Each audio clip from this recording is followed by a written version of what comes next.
যারা জীবনেও ঢাকায় আসেননি তাদের কথা জানতে চাইলেন জনপ্রিয় অভিনেত্রী তাসনিয়া ফারিন এবং তিনি সেখানে লিখেছেন তাদের জেলার নাম যেন উল্লেখ করার জন্য। হঠাৎ করে তাসনিয়া ফারিনের এমন মন্তব্য করার কারণ কি ছিল, চলুন বিস্তারিত সবাই এক নজরে দেখে নেই।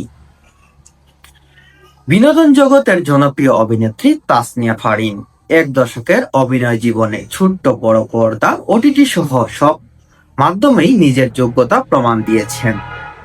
অভিনয়ের পাশাপাশি বর্তমানে তিনি গান ও প্রযোজনা কাজ নিয়েও ব্যস্ত সময় পার করছেন।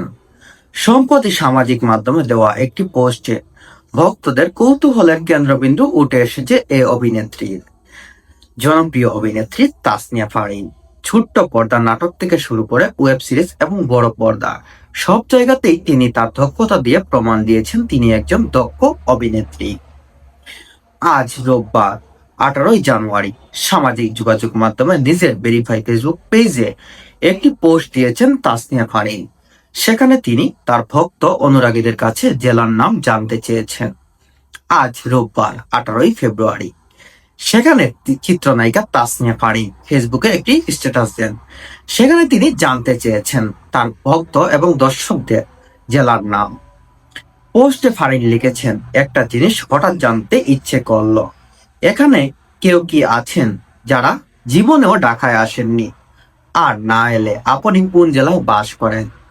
তিনি সেখানে লিখেছেন, একটা জিনিস জানতে চাচ্ছি, এমন কেউ আছেন যারা জীবনেও ঢাকায় আসেননি? আর থাকলে সেখানে নাম লিখে যান। অভিনেত্রীর এই পোস্ট মুহূর্তে ভক্ত অনুরাগীদের দৃষ্টি আকর্ষণ করেছে। অন্যদিকে মন্তব্যের করে নিজের জেলার নাম উল্লেখ করে উত্তর দিয়েছেন অনেকে, আবার পোস্ট ভিন্ন অর্থ খুঁজে দেখছেন। কেউ কেউ বিষয়টিকে নিখোঁজ কৌতূহল বলে মনে করছেন। কিন্তু কেন অভিনেত্রী সবার জেলার নাম জানতে চাইলেন সেটা ক্লিয়ার নয়। এদিকে তাসনিয়া ফারিন অভিনীত Prince one upon A time in Dhaka আগামী ঈদ উল ফিতরে মুক্তি পাওয়ার কথা রয়েছে। এই সিনেমার মধ্যে প্রথমবারের মতো শাকিব খানের সঙ্গে জুটি বাঁধছেন জনপ্রিয় অভিনেত্রী তাসনিয়া ফারিন। সিনেমা নিয়ে দারুণ রোমাঞ্চিত ফারিন।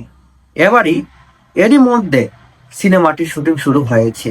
শুটিং এর অংশ হিসাবে শীঘ্রই শ্রীলঙ্কা যাওয়ার কথা রয়েছে